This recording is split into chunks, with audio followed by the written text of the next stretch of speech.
Bien, pues vamos a comenzar con una oración para continuar con nuestro salmo, con la segunda parte de este primer acróstico, de esta primera estrofa, digamos, ¿no?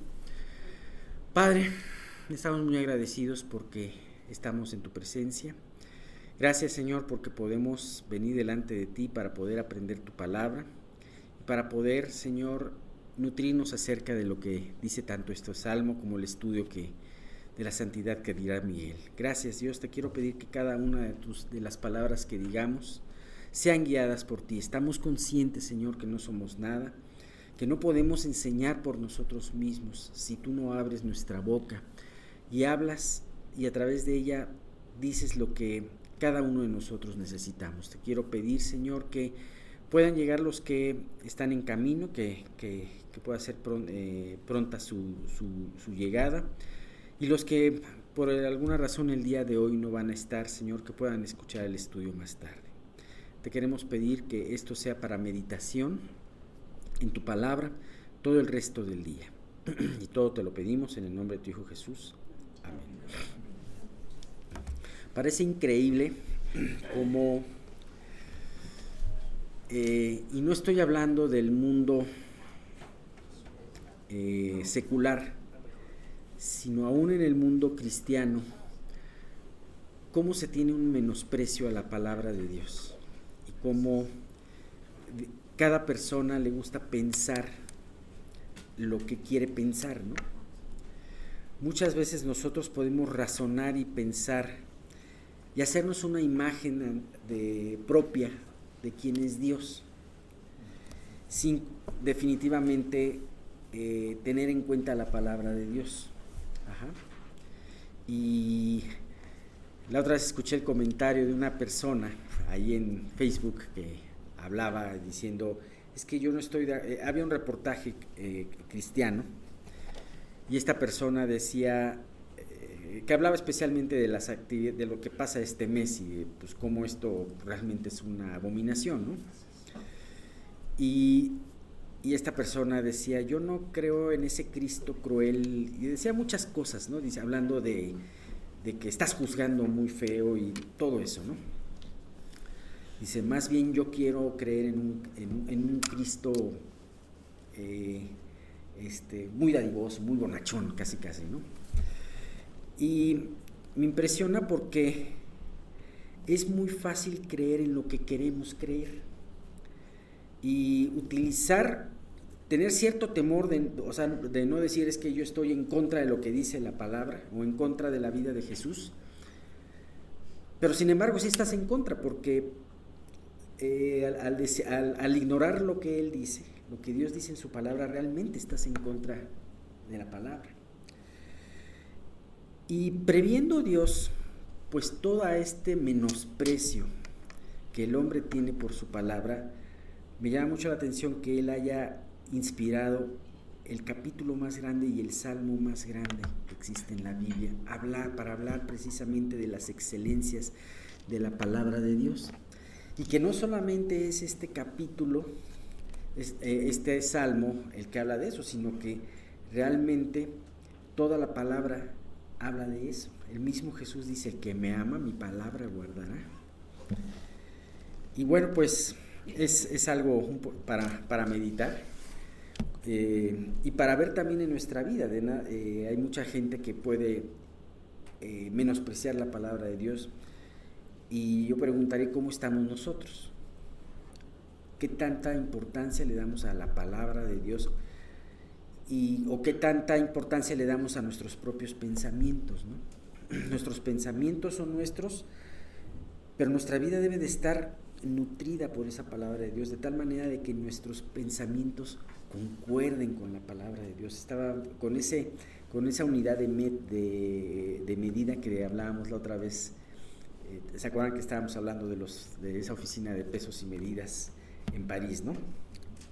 Bien, antes de comenzar, me gustaría nada más, Betty tuvo la vez pasada una pequeña duda que no pude yo resolver en ese momento, pero es muy importante poderlo hacer. ¿Por qué dice en esta primera parte utiliza, por ejemplo, dice bienaventurados, habla de la ley en el versículo 1 y después habla de los estatutos. ¿Por qué hace ese cambio? Yo le daba parcialmente una respuesta, finalmente poéticamente se oye mejor, ¿no?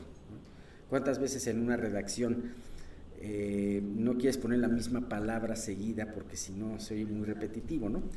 Pero aquí es algo aún más profundo. De alguna manera nos quiere dar una idea más global de todo el concepto de la palabra de Dios, que es muy complejo, ¿no? Es muy complejo. Y había encontrado precisamente un material que nos va a ayudar. Hablábamos del versículo 1, la ley, ¿verdad? La ley viene de la Torah, y habíamos hablado que está usada 25 veces en el Salmo 119.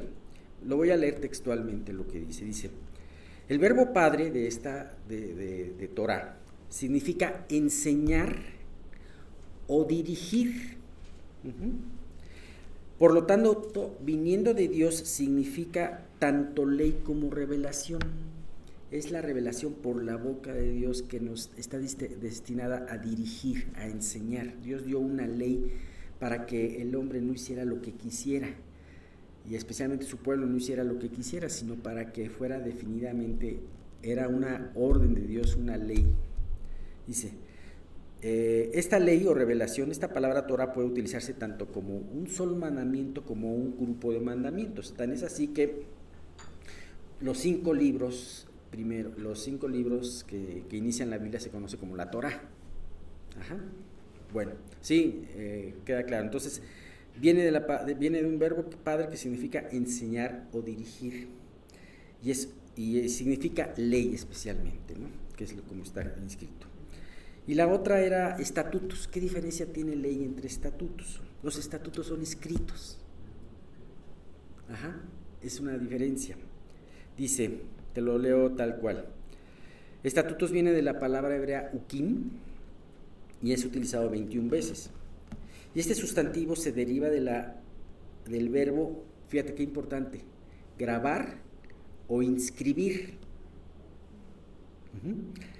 Acuérdense que antes no tenías tú la pluma, o antes de utilizar una pluma con tinta, eran cinceladas, eran inscritas las palabras, ¿no? O sea, tú puedes ver cómo esto fue tan importante que el mismo Dios lo primero que hace es darle unas tablas de la ley escritas por él. Después de que Moisés las rompe, le dice, bueno, ahora tú vas a hacer las tablas y yo escribo. Entonces, fue tan importante la palabra de ley que tenía que inscribirla o grabarla. ¿No has oído ese dicho que dice, es mejor una pálida tinta que una buena memoria? Sobre todo porque en las cuestiones espirituales a los seres humanos se nos olvida somos muy olvidadizos en eso, ¿no? Entonces, con eso Dios grabó o inscribió su palabra y la hizo un estatuto, ¿no? Esta es la palabra escrita de Dios, y esta palabra escrita tiene una autoridad. Ajá. Entonces, a través de la palabra escrita está declarando su autoridad y poder de darnos leyes. Entonces, tú ves cómo Dios le dio esa autoridad a su palabra, también inscribiéndola, grabándola o escribiéndola, ¿no? Entonces, es esa diferencia. ¿Sí? O sea, que la Torah no necesariamente tiene que ser por escrito. Pero está escrita. La Torah es una revelación de Dios, es una guía, una enseñanza de Dios. Ajá. Pero esa Torah está escrita y la conforman sus estatutos. Ajá. Entonces, aquí podríamos ver la ley, la revelación de Dios. O sea, la ley no la inventó ningún hombre, no se le ocurrió a Moisés o no se le ocurrió a Abraham, no se le ocurrió, sino que fue inspirada y revelada por Dios. Ajá. En el caso de los 10 mandamientos, directamente fue escrita por Dios. Y en el caso de toda la demás Torah, se la dictó a Moisés, ¿no? La inspiró a Moisés. Ajá. En el caso de los primeros 5 libros, vemos cómo los hombres de Dios fueron inspirados por su espíritu para escribir el resto. ¿Sí? O sea, que la Torá es el conjunto de estatutos. No. La Torá es la palabra revelada por Dios directamente. Es una ley que Dios revela. El estatuto es esa ley escrita. Y que al escribirla le da una autoridad. ¿Sí? Creo que sí. Espero que sí haya quedado. Sí. ¿Es lo mismo que el Talmud? No, el Talmud es otra cosa. El Talmud son escritos de comentarios de ancianos judíos con respecto a la palabra de Dios y con respecto a otras cosas. Que no necesariamente están inspirados. No necesariamente están inspirando por el Espíritu Santo, sí. Es otra cosa. ¿Sí? O sea, primero viene la Torah y de ahí se determina el estatuto. No necesariamente. Mira, cuando Dios dio los 10 mandamientos estaba dando ley y estaba dando estatutos. O sea, la ley de Dios es porque era revelación de Dios. Y el estatuto era esa palabra revelada, escrita. Ajá. Entonces, digo, no necesariamente, pues en el caso de los 10 mandamientos, en el caso, ¿cómo la revela muchas veces Dios?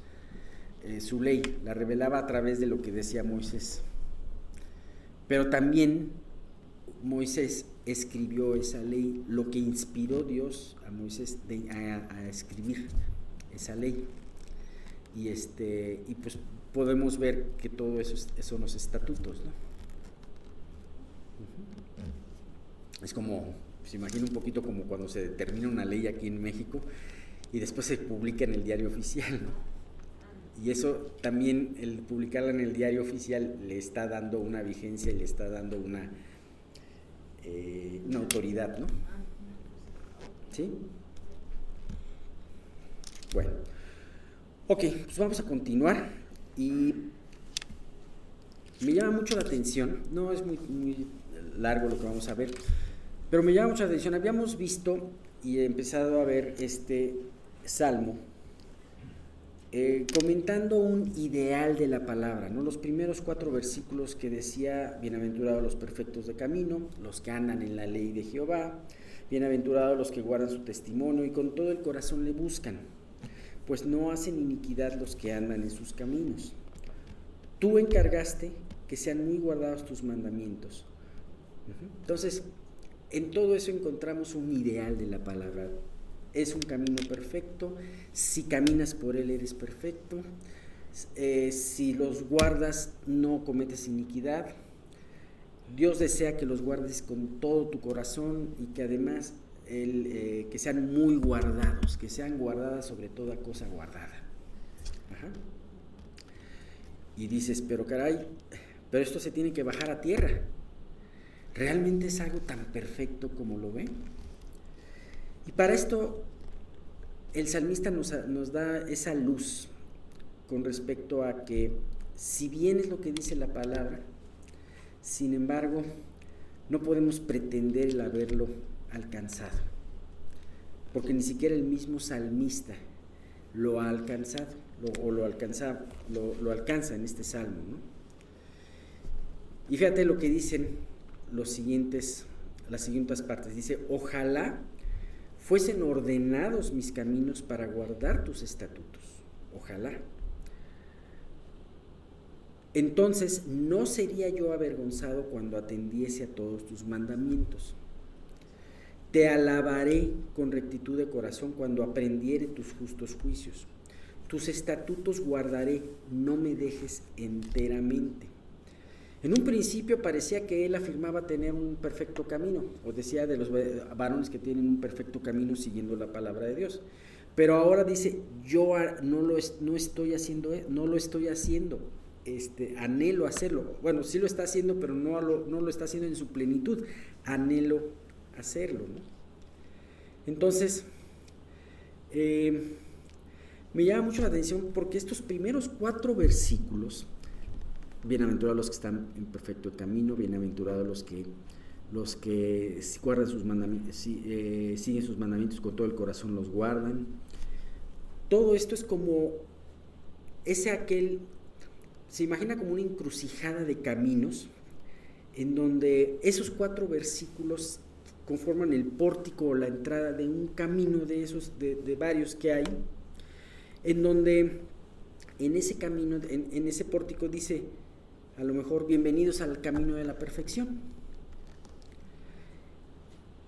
Dios te está diciendo a través de estos versículos cómo puedes vivir una vida completa, perfecta, al lado de Él. Una vida en donde no haya iniquidad en tu vida.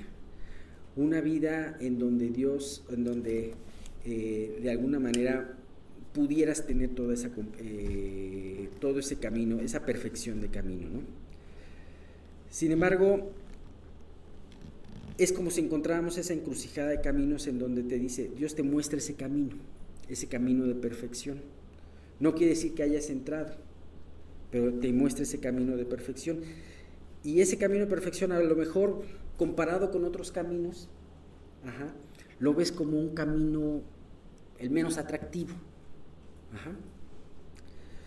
Y bueno, porque es un camino, no podemos dejar de ver que este camino es un camino que sigues por fe y no sigues por vista. Y finalmente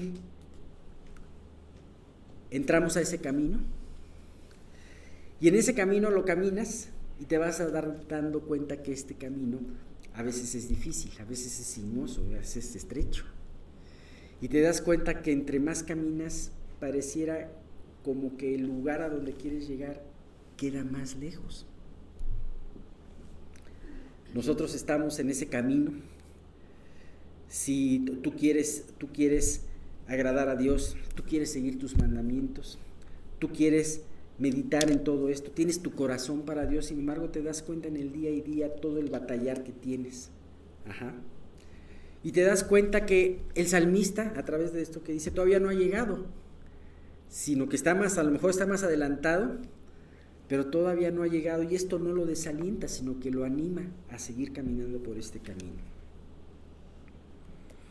Hay que tomar en cuenta que este salmista es un excelente escriba. Imagínate, como dijimos en el primer estudio, que este salmista haya sido el mismo Esdras, ¿no? Esdras, un doctor de la ley. Esdras es un hombre que ayudó en el avivamiento a Israel post-cautiverio, ¿no? O que este hombre fuera David, el que lo escribió. Es alguien que ama y guarda la palabra de Dios. De otra manera, Dios no lo hubiera utilizado para escribir esto. Sin embargo, podemos ver que en este libro se resume la experiencia de alguien que ha andado largamente en este camino y se da cuenta que aún le falta mucho por alcanzarlo, pero lejos de desanimarse, lo anhela fervientemente. Y ese es nuestro caminar. Una vez que conocemos a Jesús, una vez que empezamos a ver y caminar en sus mandamientos, Dios quiere que caminemos diariamente. Y Dios nos promete llegar con Él a la estatura de Cristo, a un varón perfecto. Sin embargo, sabemos que esto nos queda aún todavía muy lejos y que no lo vamos a alcanzar en esta vida. Sin embargo, tenemos que seguir caminando y tenemos que seguir meditando y tenemos que seguir confiando y creciendo en Dios. Qué chiquitos nos hemos de parecer a Dios en muchas veces en nuestras decisiones. Aquellas decisiones que pensamos que son grandes, qué chiquitas muchas veces pueden parecer delante de Dios, sin embargo Dios las aprecia, aquellas pequeñas decisiones de fe que tomamos por su gracia, ¿no? Y bien, ¿qué es lo que dice primeramente el versículo 5? Dice, ojalá fuesen ordenados mis caminos para guardar tus estatutos. Y esto nos habla de un punto muy importante. El salmista anhela que fuesen ordenados sus caminos. Y esto nos habla de una prioridad. Yo creo que algo muy importante para poder seguir a Jesús es permitir que Él ordene nuestras vidas. De hecho, muchas veces nosotros de todo corazón podemos decir, Dios, anhelo servirte. Anhelo que tú me lleves a un lugar, a un campo en donde yo te pueda servir, que yo pueda a lo mejor predicar tu palabra, o que yo pueda ser un guerrero de oración. No sé, muchas cosas puedes tener en tu sentir y son correctas. Sin embargo, Dios te dice, sí, pero tienes que ordenar tus prioridades. Ajá. Y muchas veces el problema es que nuestras prioridades nos dicen que están completamente contrarias y chuecas con respecto a lo que Dios nos pide. Ajá. Y, ¿sabes? Yo creo que es algo muy importante estar consciente de que en nuestra vida podemos tener otras prioridades diferentes a las prioridades de Dios. Que para nuestra vida pueda ser más importante nuestros mismos hábitos, otras cosas antes de Dios. Y yo creo que es muy importante decirle, Dios, yo te quiero seguir y quiero que tú cambies esas prioridades en mi vida, esas metas, eso que tengo yo por sublime. Hay cosas que puedes tú tener en primer lugar y que pueden ser buenas, no necesariamente sea algo, sea placer, sea, no sé, pero sin embargo, sea una prioridad que Dios no tiene. Entonces, el punto aquí es, ¿tú quieres seguir a Dios? Ok, consagra tu vida, pídele a Dios que Él lo haga. Sabemos que esto no es en nuestras fuerzas y seguramente Dios te va a mostrar que estás equivocado en tus prioridades. Está dispuesto a que Dios cambie tus prioridades. Ese es un punto muy importante. Siguiente, el 6. Entonces, no sería yo avergonzado cuando atendiese a todos tus mandamientos. A veces nos dice, finalmente el salmista sabe que si sigue los mandamientos de Dios no sería avergonzado delante de Dios, pero muchas veces a través de ciertas pruebas Dios permite que seamos avergonzados para poder entender que no estamos siguiendo sus mandamientos. Por ejemplo, tú puedes estar muy bien en este lugar mientras nos vemos en la reunión en la iglesia, compartir, y no necesariamente te estoy diciendo que seas una persona hipócrita, simple y sencillamente lo haces, pero de repente Dios trae una prueba en donde pierdes la paciencia y eres avergonzado, ¿no? O esa ira que a lo mejor estás dejando y dándole permiso a que esté, ¿no? Platicaba con una persona que muchas veces la ira se utiliza como esa escopeta cargada que tenemos en un rinconcito, pero que no la desarmamos ni la descargamos porque algún día la podemos utilizar, ¿no?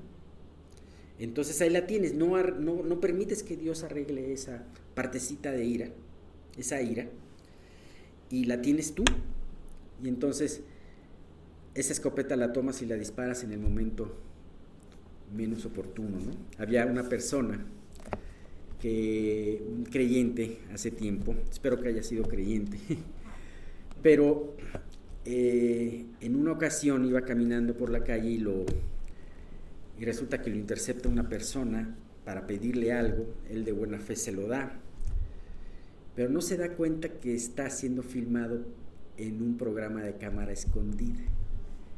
Entonces esos problemas, esas personas que te empiezan, el interlocutor lo quería hacer enojar y lo hizo enojar. En un ratito lo hizo enojar y qué vergüenza, ¿no? Fue avergonzado, esa persona fue avergonzada, ¿no? Entonces, si nosotros siguiéramos el estatuto de Dios, no seríamos avergonzados. Dios quiere enseñarte y compenetrarte en su palabra de tal manera que ésta realmente pueda actuar aún en el momento de más sorpresa que puedas tener, ¿no? En el momento más inesperado. La siguiente dice, te alabaré con rectitud de corazón cuando aprendiere tus justos juicios. La verdadera alabanza sale de un corazón que entiende los verdaderos juicios de Dios, que ha aprendido los juicios de Dios. Y nosotros, por ejemplo, si Dios nos concede algo bueno, un aumento de sueldo, un buen trabajo, algo que anhelábamos, estamos muy contentos y de alguna manera y puede salir nuestra alabanza. Dice, pues lo lógico es alabar. Sin embargo, muchas veces tenemos que entender también que en toda esa estructura que Dios tiene para nosotros, las pruebas y las aflicciones son muy importantes, las pérdidas también son muy importantes, y que también en ese momento es importante también alabar. ¿Cuántas veces para nosotros es muy fácil, es muy difícil, y no solamente no alabamos con nuestro corazón, sino que aún pensamos que Dios está en contra nuestra cuando las cosas no salen como nosotros queremos? Entonces, la verdadera alabanza, la alabanza que a Dios le gusta, siempre va a ser continua, de un corazón que alabe a Dios en bendiciones y en aflicciones. Así que esto habla de un corazón recto, porque también aquí decíamos, te alabaré con rectitud de corazón, cuando aprendiere tus justos juicios. Si tú alabas a Dios, a pesar de que no ves todavía la respuesta, Dios está enderezando tu corazón. El versículo ese, engañoso es el corazón y perverso. Ajá. Y muchas veces ese corazón, cuando no tiene nada que lo pruebe, parece que está muy bien. Pero cuando Dios de repente pone esa situación, y no es a lo mejor algo muy grave, sino simple sencillamente una situación pequeña en el día, un pequeño tropiezo, un pequeño inconveniente, algo que te incomoda un poco, el mesero que no es muy atento, a lo mejor. Y entonces ahí no alabas a Dios, y ahí se muestra lo que está en tu, sino al contrario, te enojas y entonces se muestra lo que hay en tu corazón, y entonces tu corazón no es recto, ¿no? Te das cuenta que tu corazón no es recto. Por último, tus estatutos guardaré, no me dejes enteramente. El salmista dice esto en un tono diciendo guardaré.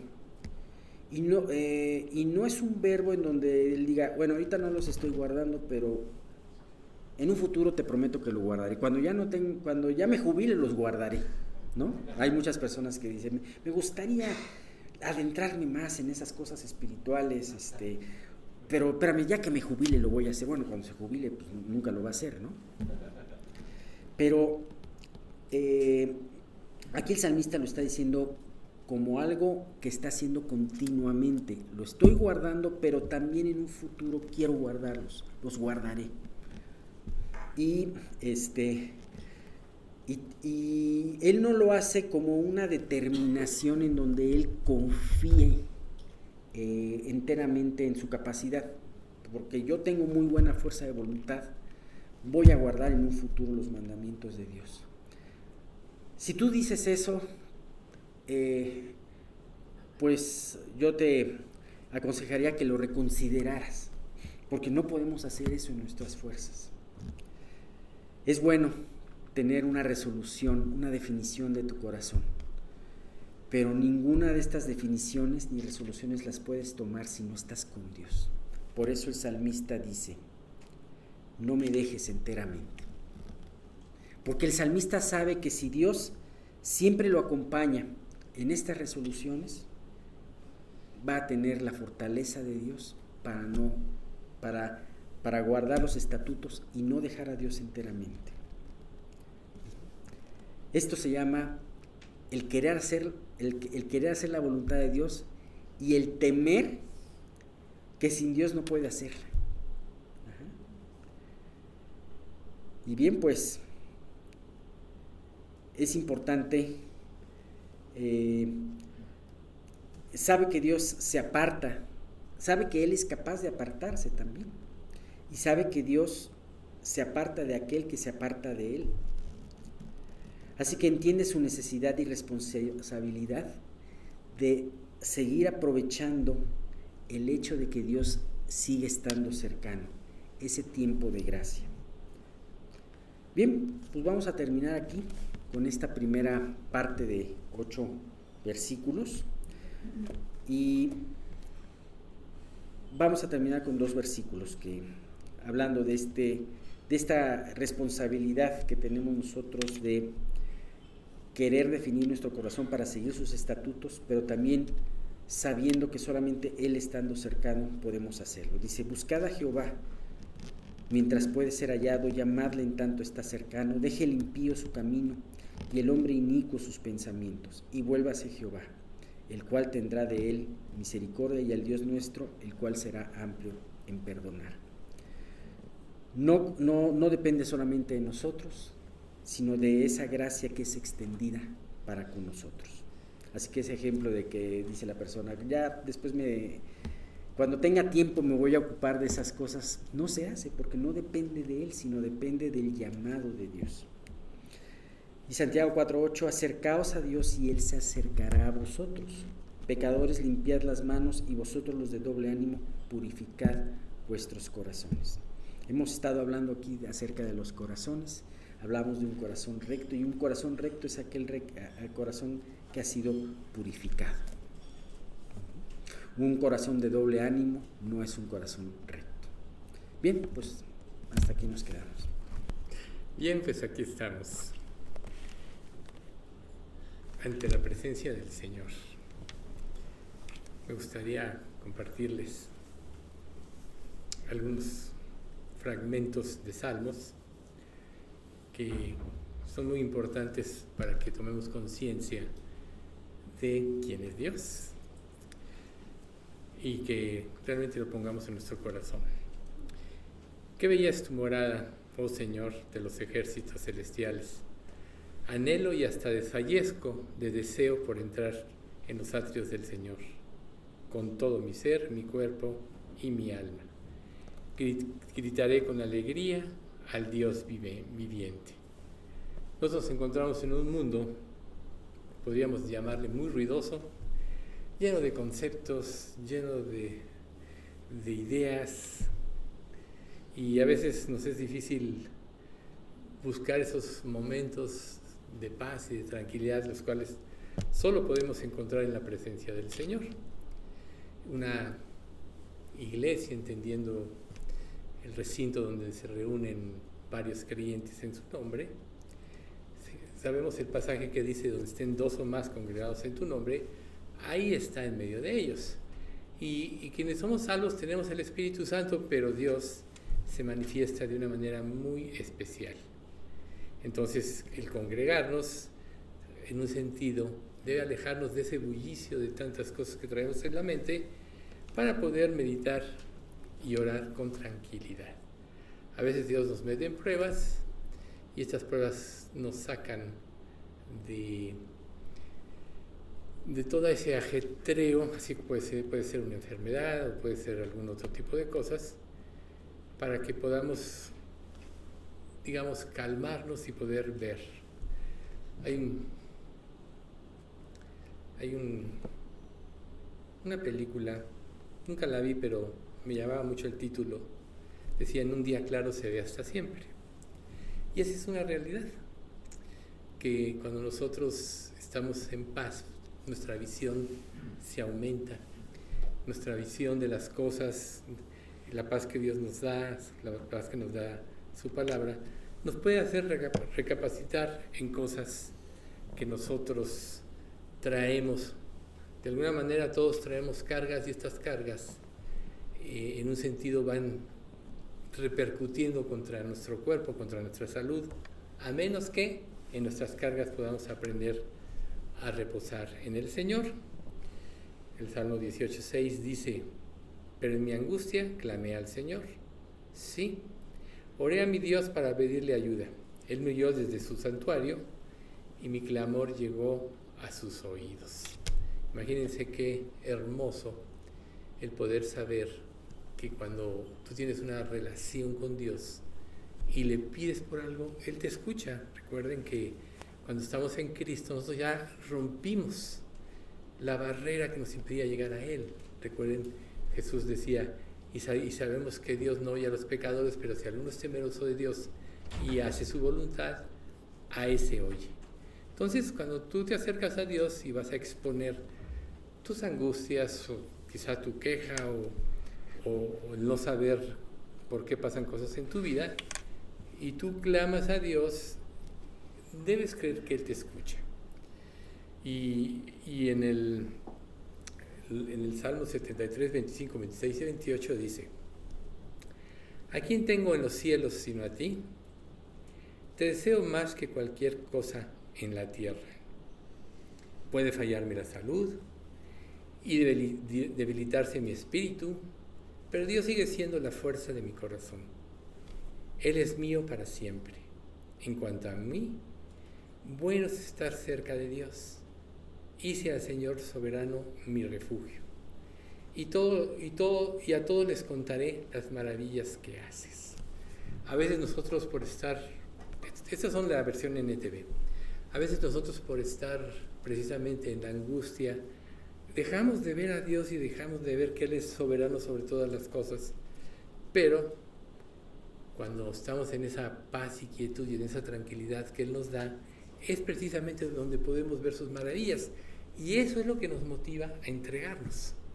En realidad, ¿cómo puedes tú confiar todo lo que tú eres, lo que sientes, si no confías realmente en una persona? Los seres humanos podemos fallar, de hecho lo hacemos, porque ¿quién puede entender lo que realmente siente otro? A veces una persona va con otra persona y dice, oye, es que me pasa esto, lo otro, y no entiende lo que siente porque no lo vive. Igual, cuando una persona se enferma, tiene un padecimiento, solo el que se enferma y tiene el padecimiento, a veces el que luego puede sensibilizarse cuando otros se enferman y tienen padecimiento. Pero lo importante es estar cerca de Dios. El Salmo 84, 10 al 12 dice: un solo día en tus atrios es mejor que 1000 en cualquier otro lugar.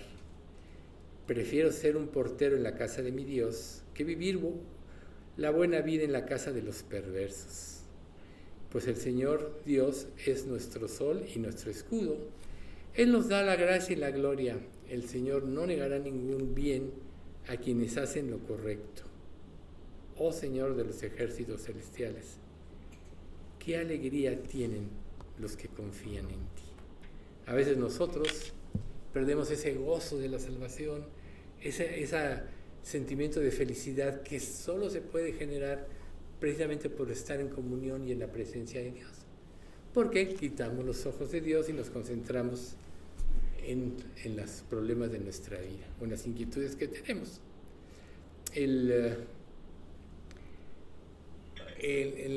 Los judíos tenían lo que ellos llamaban un camino del peregrinaje cuando iban hacia el templo. Le llamaban el árido valle del llanto. Y ahora, y muchos han tratado de decir cuál era este valle, nunca nadie lo ha encontrado.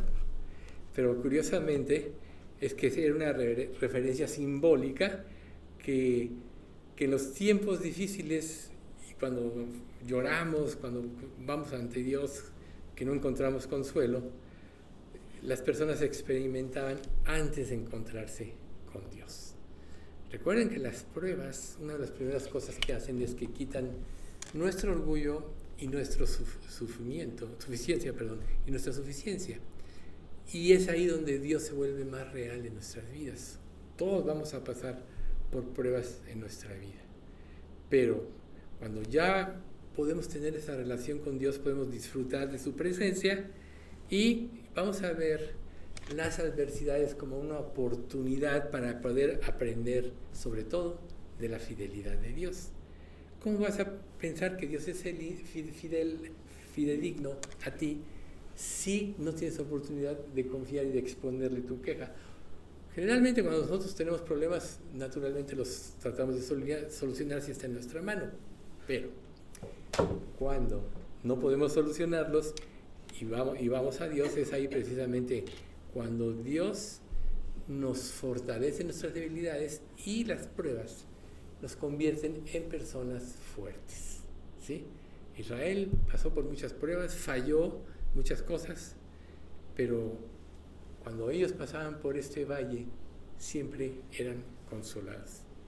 Entonces debemos nosotros aprender a disfrutar nuestros tiempos con Dios, pero estar conscientes de ello, porque a veces de una manera automática o cotidiana vamos al Señor, podemos leer la Biblia, etcétera, pero tomamos conciencia de que estamos ante la presencia de Dios, estamos ante la presencia de su palabra, que es lo que nos revela su carácter y lo que Él tiene para nosotros. Cuando nosotros tomamos esa conciencia, es muy frecuente que podamos profundizar más en nuestra relación con Dios y en lo que Dios quiere que profundicemos. Si nosotros nos encontramos en ese valle de lágrimas, acerquémonos a Dios confiadamente, como dice la Escritura, al trono de la gracia, para alcanzar misericordia y hallar gracia para el oportuno socorro. Eso es lo que dice Hebreos 4:16. Entonces, esa introducción es porque la parte que estamos viendo es precisamente un llamado más elevado. No es lo común de lo que todos los creyentes pueden entender. Dios siempre quiere que vayamos más a fondo, que vayamos más profundo, porque ahí es donde vamos a encontrar precisamente al ser que sí sabe cómo pensamos, pero que nunca se va a coludir con nosotros. Y uno de los aspectos importantes que vamos a empezar a ver hoy es precisamente la justicia. Curiosamente, también en el estudio del miércoles vamos a tocar esta parte de la justicia, y cuando Dios empieza a insistir en un tema es precisamente porque nosotros tenemos que entender que para estar en la presencia de Dios tenemos que tener una vida justa.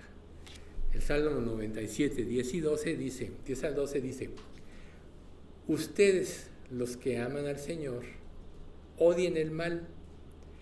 Él protege la vida de sus justos y los rescata del poder de los perversos.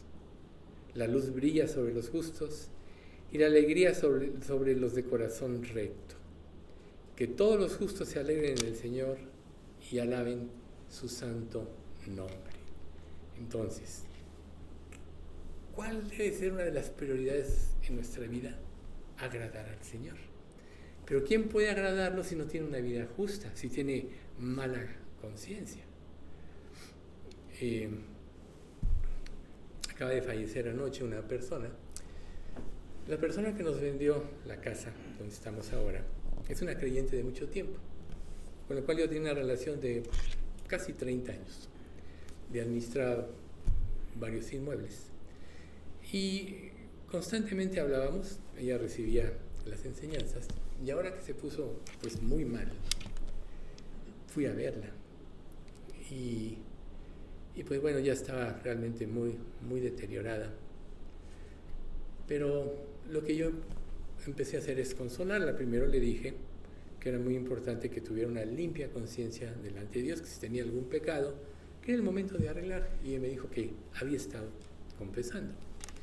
Y luego, a final de cuentas, la alenté para que estuviera contenta con la voluntad de Dios, porque del principio que se enfermó, se enojó. Me dice, ¿cómo me pasa a mí esto? Y decía, no entiendo. Pero conforme fue avanzando esta situación, y fue realmente rápido, pues tenía cáncer ya muy avanzado.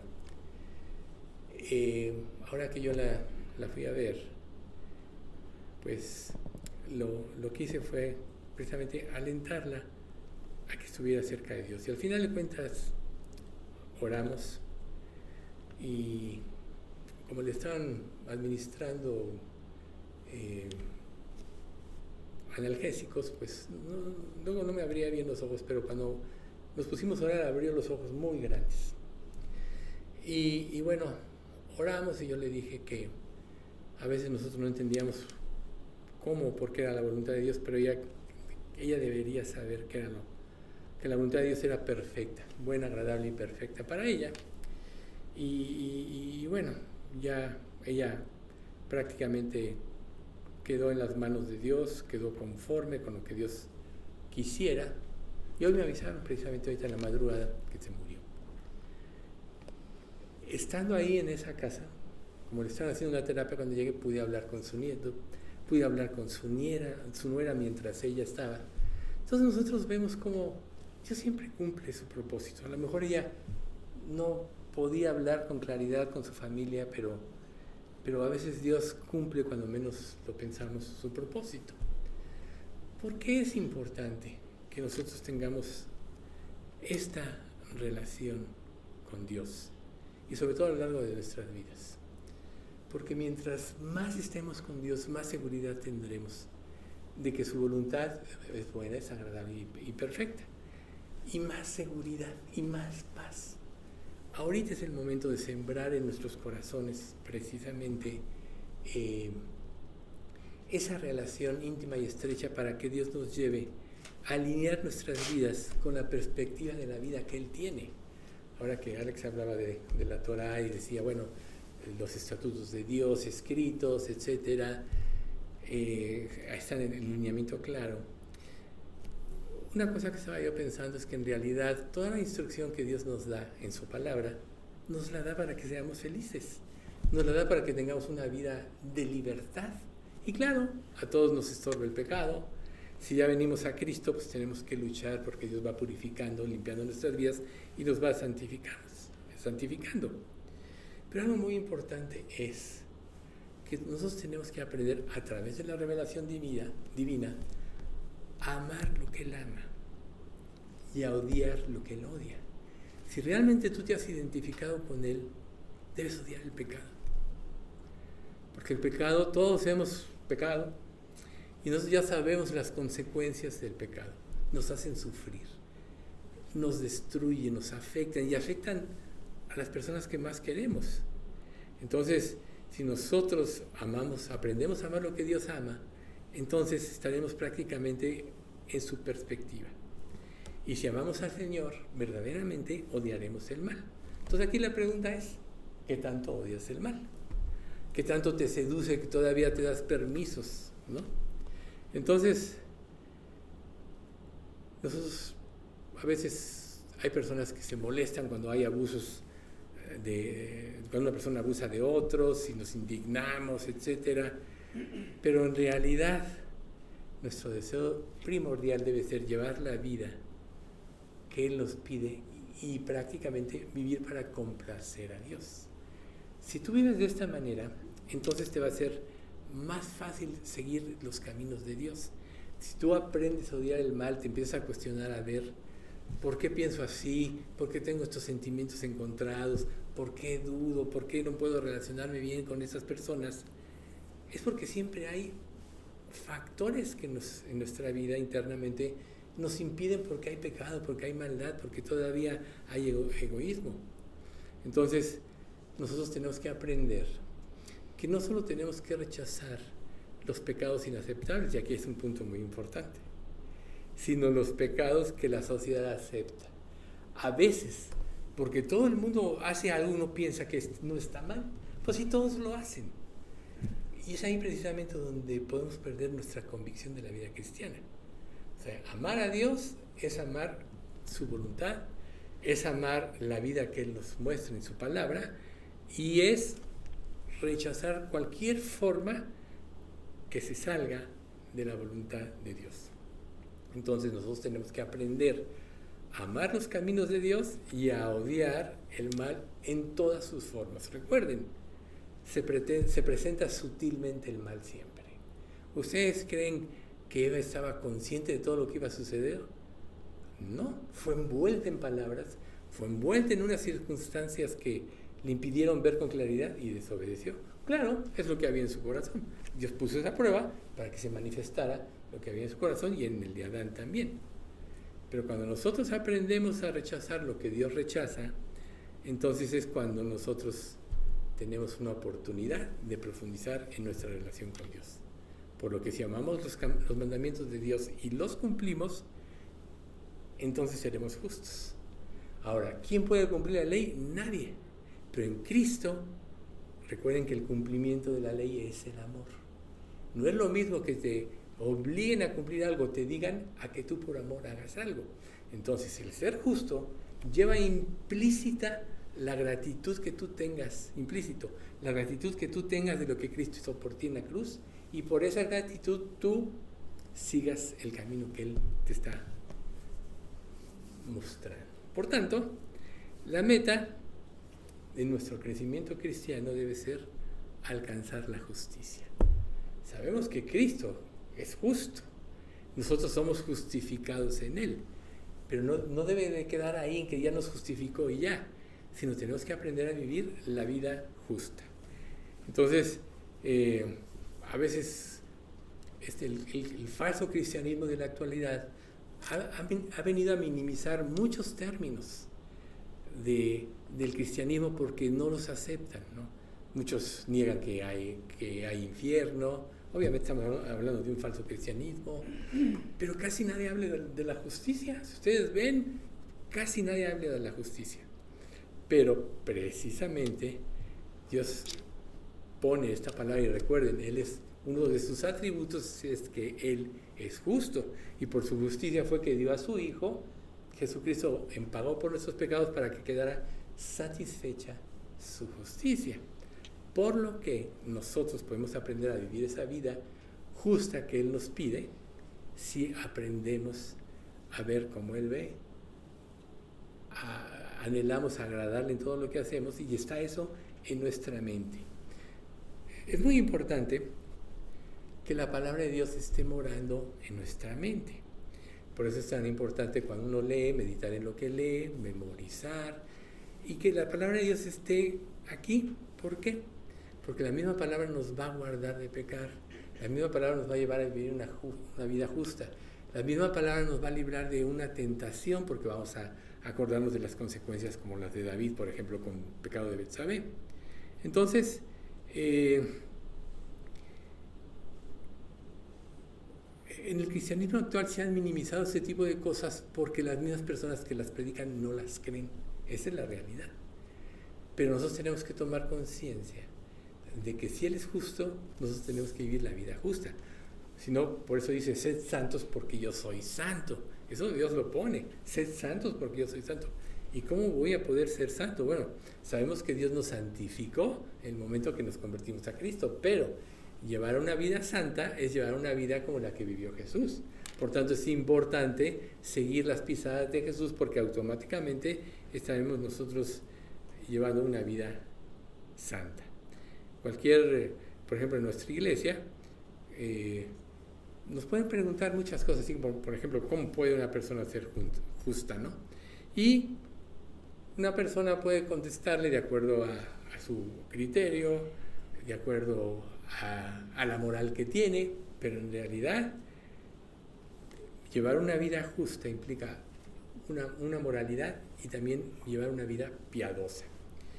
Un ser espiritual debe tener como propósito real alcanzar como un fin el fin en sí mismo. ¿Qué quiere decir esto?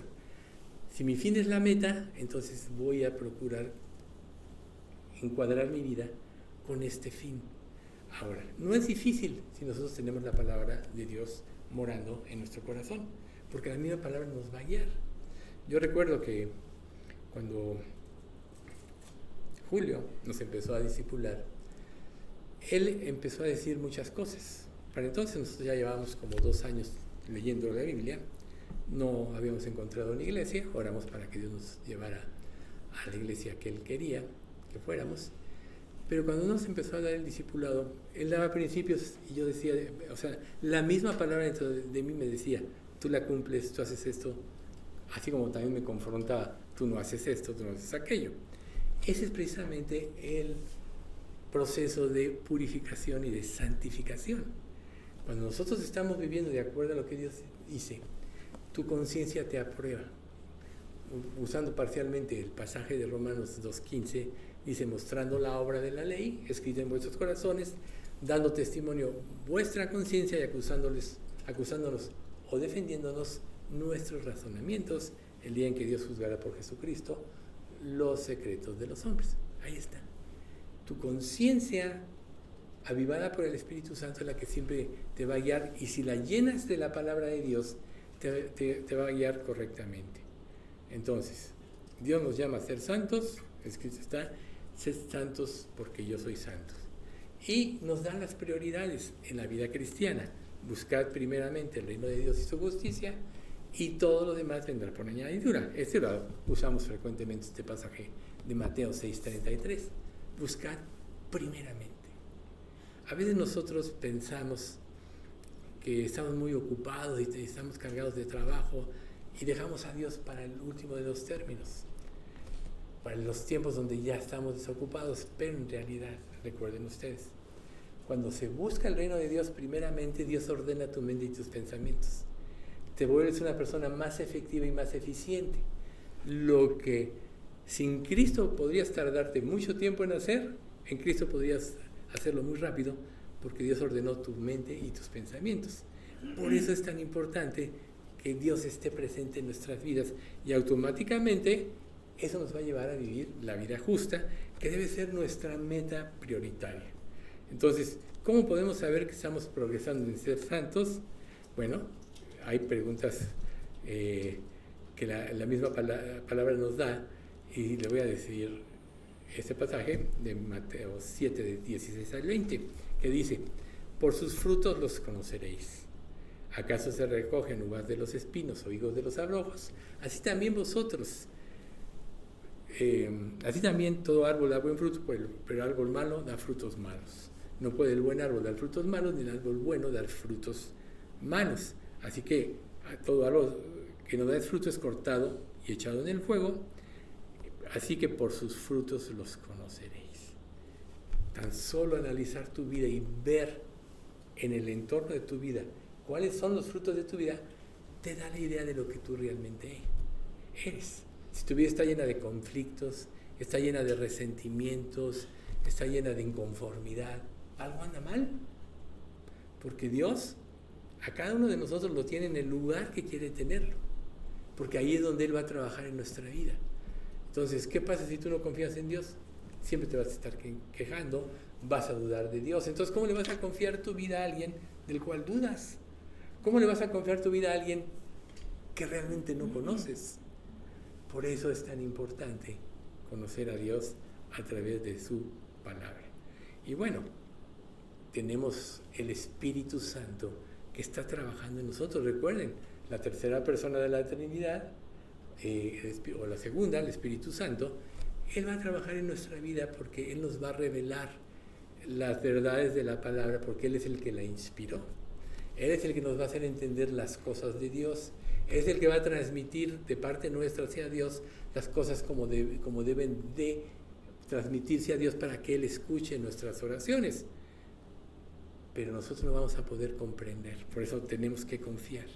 Por eso es que sin fe es imposible agradar a Dios.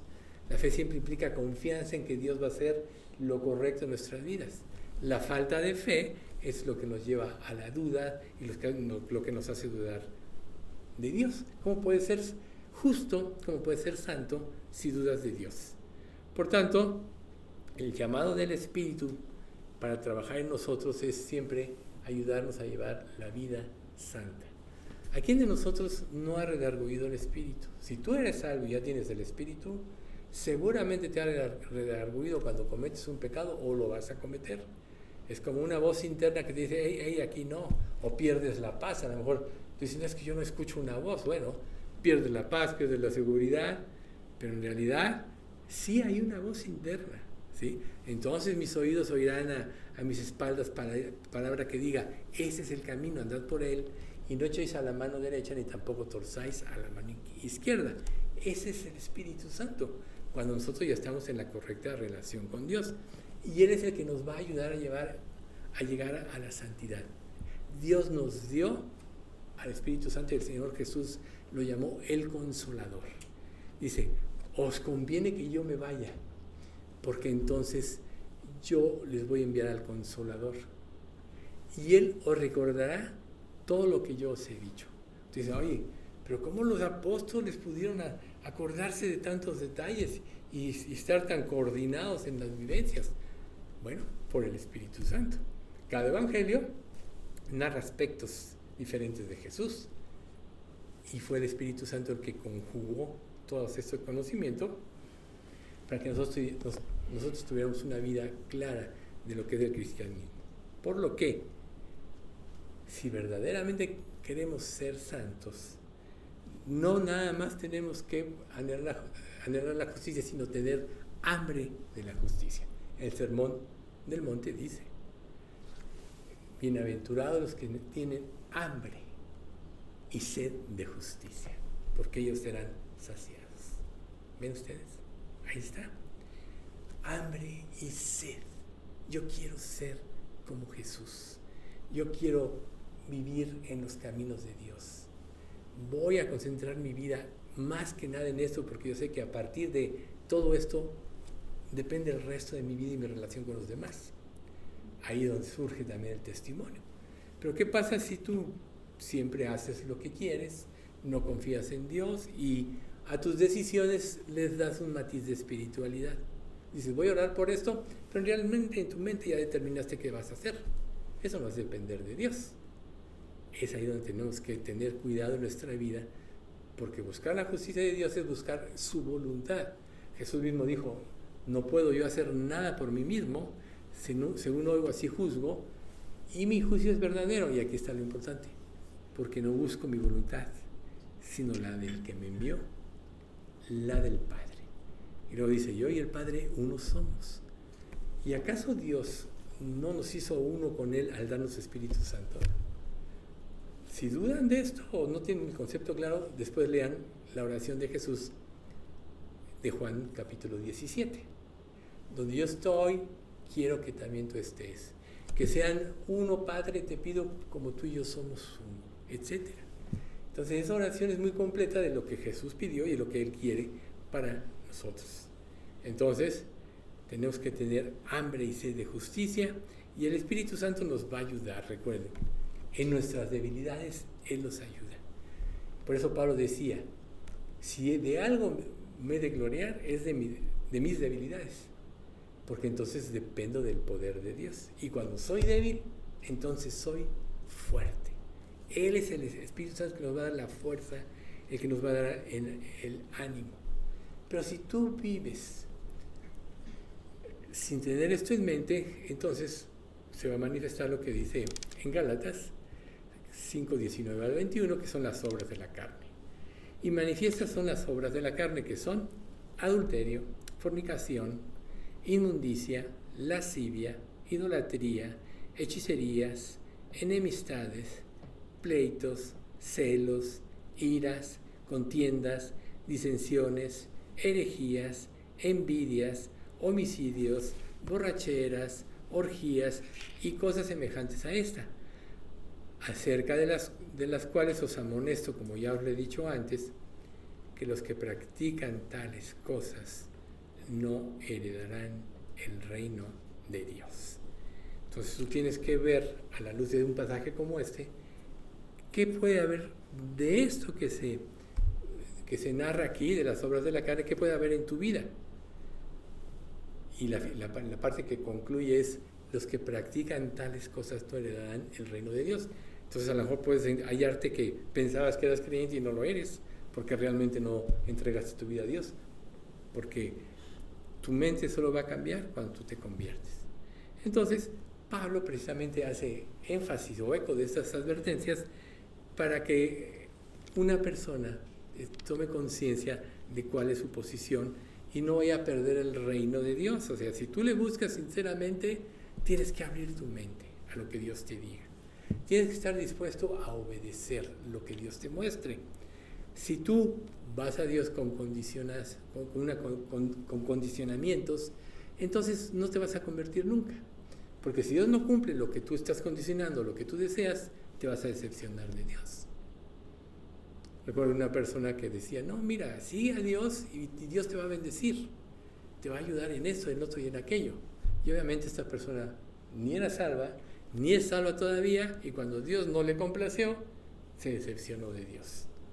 Pero tenía un sentido equivocado, porque la persona que la instruyó no le transmitió la veracidad de la palabra. Entonces, aquí se hace un énfasis de que los que practican esos pecados no heredarán el reino de Dios.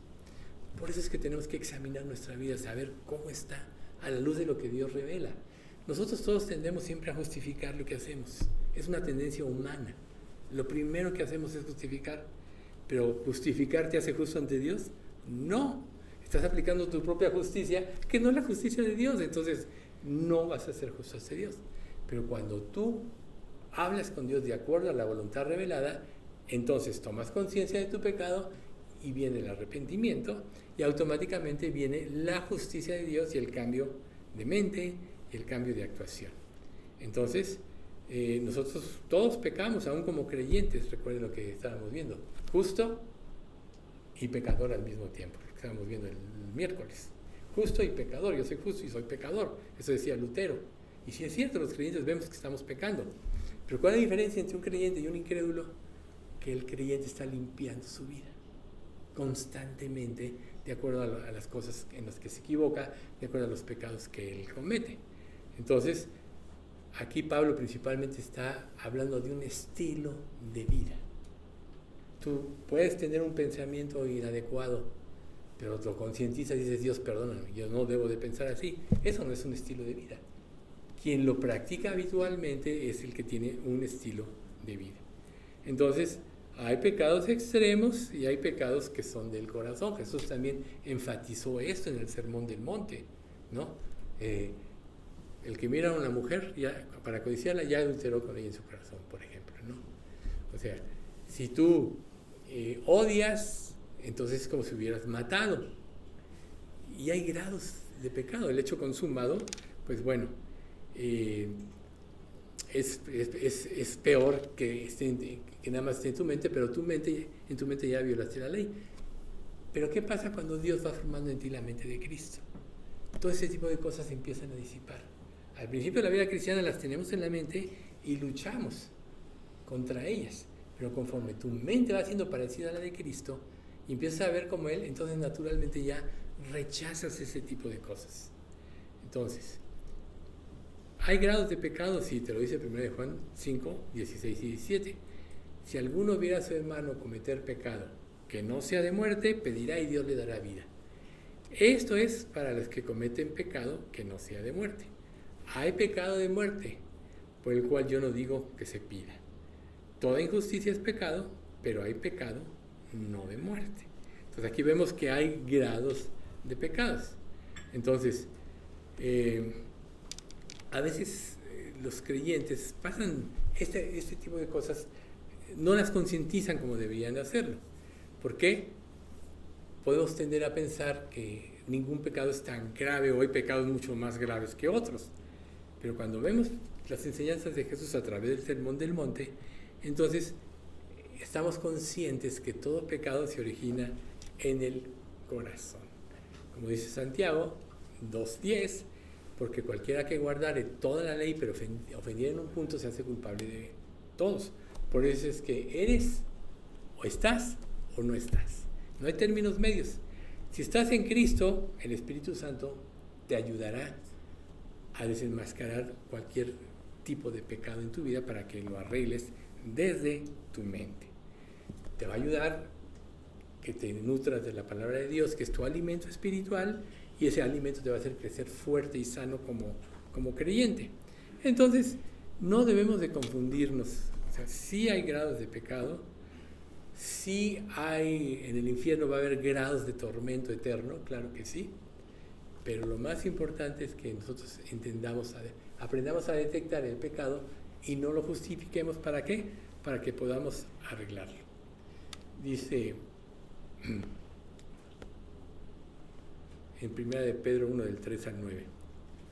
Como todas las cosas que pertenecen a la vida y a la piedad, nos han sido dadas por su divino poder, mediante el conocimiento de aquel que nos llamó por su gloria y excelencia, por medio del cual nos ha dado preciosas y grandísimas promesas para que por ellas llegases a ser participantes de la naturaleza divina, habiendo huido de la corrupción que hay en este mundo por causa de la concupiscencia.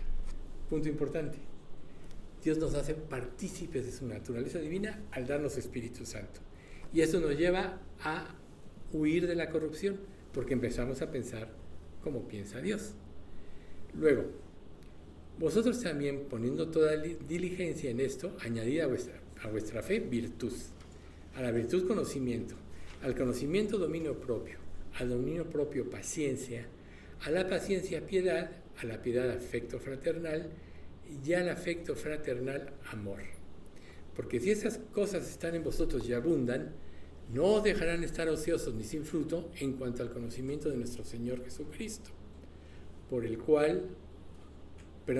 el que no tiene estas cosas tiene la vista muy corta, es ciego, habiendo olvidado la purificación de sus antiguos pecados.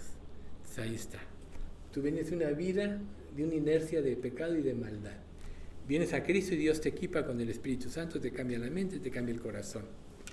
Y entonces tiene que ser ya todo una acción de añadir a vuestra fe virtud, conocimiento, dominio propio, afecto fraternal y amor. Ese es precisamente lo que Dios quiere. Pero fíjense bien, dominio propio es uno de los puntos aquí que se mencionan.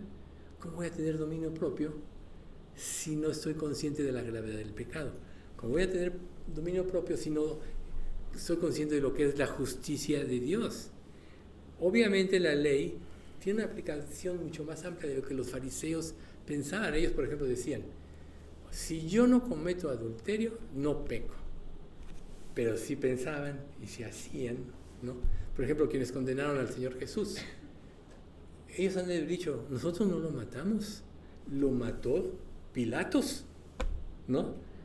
Pero desde el momento en que ellos en su corazón planearon matarlo, ya lo habían matado en su corazón, ya habían cometido ese tipo de pecado. Entonces los fariseos se quedaban en la superficie de la esencia de la ley, y Dios quiere que nosotros vayamos a la profundidad. En el corazón es donde se inician los malos pensamientos. Marcos 21 en adelante, 7:21. Los adulterios, las fornicaciones, todo eso se origina en el corazón. Entonces, Dios dice, dame tu corazón y miren tus ojos por mi camino. Pero ¿cómo le voy a dar mi corazón a Dios si no confío en Él? ¿Y cómo voy a confiar en Él si no lo conozco? ¿Y cómo lo voy a conocer más profundamente si no profundizo en mi relación con Él? ¿Ven ustedes? Todo está ligado. Entonces, los fariseos siempre fallaban en su falsa apreciación de la ley. La prueba es que por eso no pudieron ver a Jesús.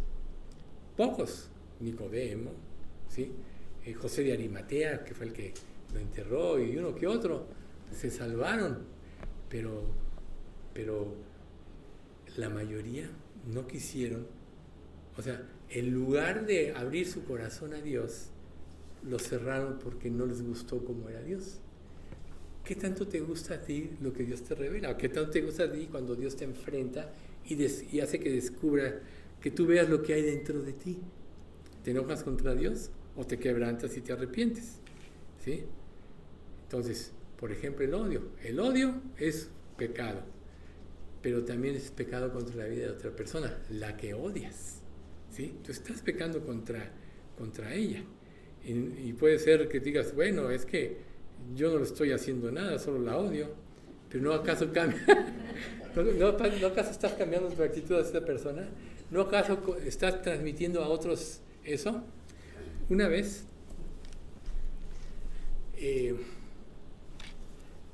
yo tenía tratos con una persona para vender una casa ahí en la Herradura, y llegó de visita el cuñado y empezó a decir, es que yo no soporto a este, es que no lo puedo ni ver, es que me obliga a venir mi esposa y yo quisiera no estar aquí. Yo no era salvo en aquel entonces, pero inmediatamente detecté, es que este hombre odia a este otro por el progreso que tiene, porque donde vivía este y donde vivía el otro, ¿ven ustedes?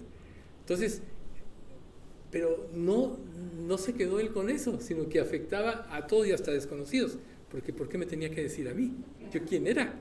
Imagínense a toda la familia. Ese es el sentido de que cuando odiamos, afectamos. Cualquier pecado siempre afecta a los demás. y afecta principalmente a los que más queremos, a los que están más cerca de nosotros. Por tanto, cuando nosotros realmente estamos arreglando nuestra vida y amamos, entonces beneficiamos a los demás. ¿Por qué? Porque el amor cubrirá multitud de pecados, porque el amor cubrirá todas las faltas. Entonces, no dejemos de tomar conciencia que un pecado, por más pequeño que sea, ya es una transgresión total a la ley de Dios. Y así es como nosotros tenemos que verlo. Entonces, si nosotros... Aquí pasó algo raro. Si nosotros no estamos cumpliendo esta parte de nuestra vida, difícilmente vamos a poder tener esa vida justa que Dios quiere. Vamos a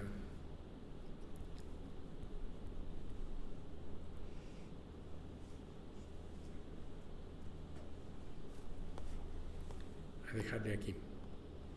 Vamos a orar. Padre Santo, te queremos agradecer mucho por este estudio, Señor, tanto la revelación de los salmos como de este estudio, Señor, de la santidad de Dios. Sabemos, Padre, que tú eres santo y que nadie que se puede relacionar contigo si no lleva una vida santa. Te damos gracias, Padre, porque al creer en ti, tú nos santificaste, pero tú quieres ahora que vivamos la vida que tú planeaste para nosotros, que es una vida en comunión contigo, que nos alejemos del pecado, de la maldad, que aprendamos a odiar el pecado, a verlo como tú lo ves, para el cual, Padre, es necesario cambiar nuestra mente y sabemos que tu palabra bendita es lo que cambia nuestra mente. Enséñanos, Padre, a no ser superficiales o ligeros en nuestra búsqueda diaria de ti a través de tu palabra, sino que te pedimos que tú nos lleves a una vida más profunda en cuanto al conocimiento de tu palabra, porque sabemos que mientras más profundicemos, más veremos con claridad la grandeza de ti, de Dios, de nuestro Señor Jesucristo, y eso nos llevará de una manera natural a odiar el pecado y a dejarlo. Señor, ayúdanos a vivir esta vida que tú pides. Tú mismo dices en tu palabra que tú produces en nosotros lo que es agradable delante de ti por Jesucristo, y te pedimos que nos lleves a esta vida de santidad. Te pedimos, Padre, que tú bendigas a nuestra iglesia, que trabajes intensamente en cada uno de nosotros para poder vivir esa vida justa, que nos enseñes a amarnos unos a otros, Señor, como herederos de todas las cosas en Cristo, como hermanos en Cristo, y que tú limpies nuestros corazones de cualquier duda, de cualquier resentimiento o de cualquier otra mala intención. Señor, especialmente te pedimos por la familia de Pilar, esta persona que se acaba de morir. Y ahora yo que voy a ir al velorio, Señor, pues sígueme abriendo puertas y Señor, pues en tus manos ponemos todo esto. También te pedimos especialmente por los nietos de Carlos que hoy vienen a visitarlo. Bueno, están en trayecto de viaje de Suecia, si mal no recuerdo. Pues dale toda la gracia para que él como abuelo pueda instruir a sus nietos en el camino de la salvación. Te pedimos todo esto en nombre de Cristo Jesús. Amén.